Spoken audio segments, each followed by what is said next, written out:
Bismillahirrahmanirrahim. Assalamualaikum warahmatullahi wabarakatuh. Perkenalkan, nama saya Taufik Setiawan dengan NIM 207-200-111 dan rekan saya Triana Yulianti dengan NIM 207-200-113. Di sini akan menjelaskan aplikasi matriks vektor trigonometri dalam IPA. Nah, yang pertama, pengaplikasian trigonometri. Ada beragam aplikasi trigonometri dalam sains dan dalam kehidupan sehari-hari. Salah satu contoh yang paling menonjol dari ini adalah dalam matematika.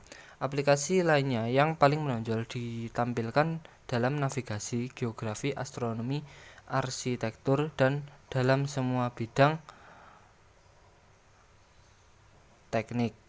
Penggunaan trigonometri dalam ilmu dan dalam kehidupan sehari-hari disebabkan oleh fakta bahwa pengukuran yang diperoleh sangatlah akurat.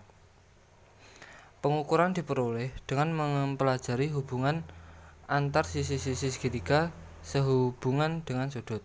Trigonometri adalah cabang matematika yang diperlukan baik untuk studi geometris maupun untuk perhitungan dan analisis matematika. Penggunaan trigonometri dalam sains dan kehidupan sehari-hari berasal dari sekitar 4000 sebelum Masehi. Menurut data historis, penggunaan trigonometri dimulai di Babel dan Mesir. Karena itu, perlu untuk membuat perhitungan besar untuk melaksanakan konstruksinya.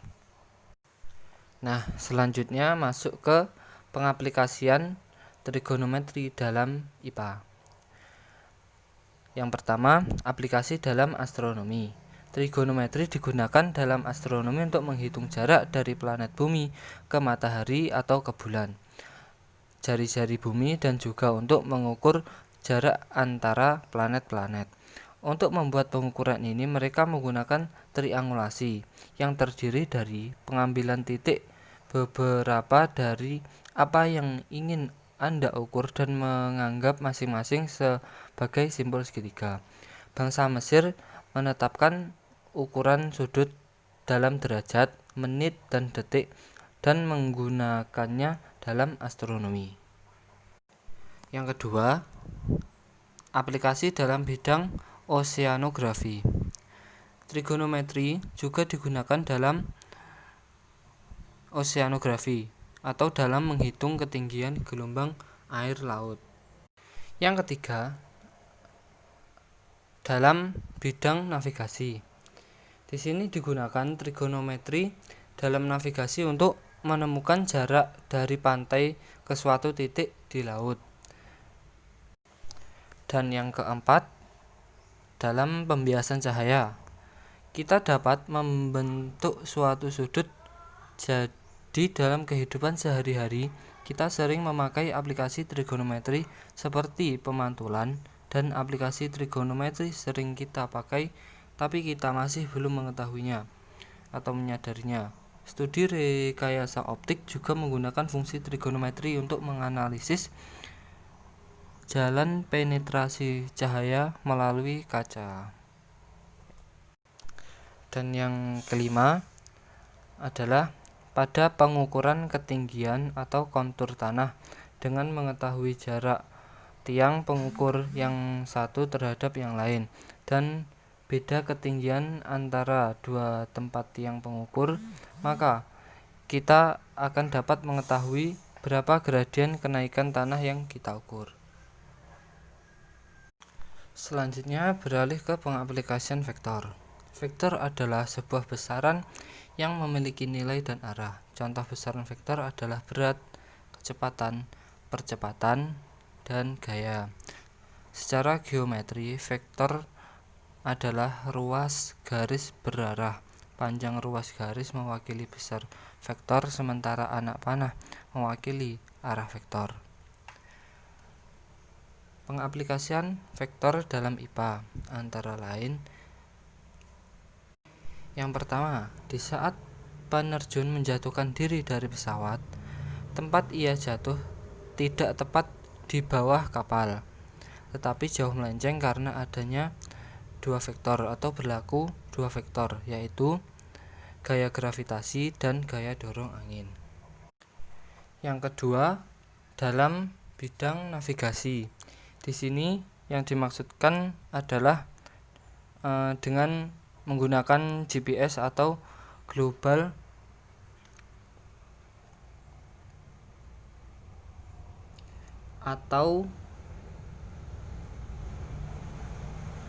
Position System. Dan yang ketiga, ketika perahu menyeberangi sebuah sungai, maka kecepatan perahu yang sebenarnya merupakan kecepatan gerak perahu dan kecepatan air. Langsung menuju selanjutnya ke contoh penerapan pada trigonometri. Diketahui seekor elang dan seekor kelinci. Jarak antara elang dan kelinci adalah 18 meter membentuk sudut miring dan juga membentuk sudut elevasi sebesar 60 derajat. Yang ditanyakan adalah tinggi elang dari atas tanah. Dengan demikian perbandingan trigonometri yang dapat digunakan adalah sinus, yakni sin 60 derajat sama dengan X per 18. Setengah akar 3 sama dengan X per 18. X sama dengan 18 kali setengah akar 3 sama dengan 9 akar 3. Jadi tinggi elang dari atas tanah adalah 9 akar 3 meter. Selanjutnya akan dijelaskan tentang penerapan matrik oleh rekan saya Triana Yulianti. Kemudian saya akan menjelaskan mengenai pengaplikasian matriks. Fungsi dan manfaat matriks sangat banyak sekali.